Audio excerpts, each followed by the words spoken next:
Hello friends, তো বন্ধুরা দেখো একটা নতুন ভিডিও নিয়ে চলে এসেছি। এখানে আছে লঙ্কা কুচি, পেঁয়াজ, আলু, ছোট ছোট করে দেখো সরু সরু করে বেগুন আর টমেটো, আদা কুচি, রসুন কুচি সব নিয়েছি, দেখতেই পাচ্ছ।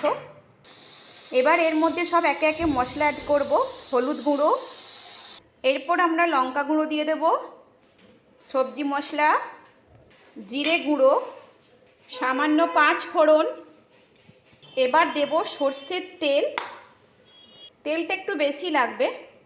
এবার ভালো করে একটু মিশিয়ে নেব, হাত দিয়ে মাখিয়ে নেব। দেখো মাখানো হয়ে গেছে। এবার কিন্তু আন্দাজ করে লবণটা দিয়ে দেব। এবার আমি দিয়ে দেব ছোট মাছ,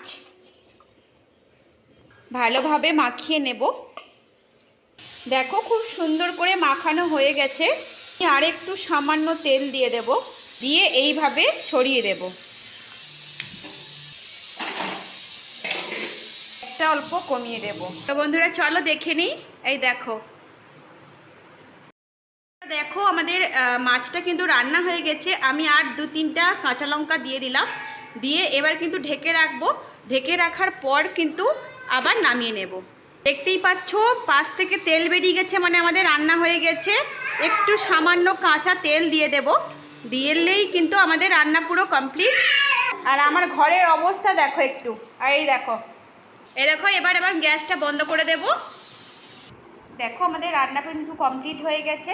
তো বন্ধুরা কেমন লাগলো অবশ্যই কিন্তু লাইক কমেন্ট করে অবশ্যই জানাবে, কমেন্ট করে জানাবে কেমন হয়েছে। যদি ভালো লেগে থাকে তাহলে এরকম রান্নার রেসিপি আমি আবার নিয়ে চলে আসবো। টাটা বন্ধুরা।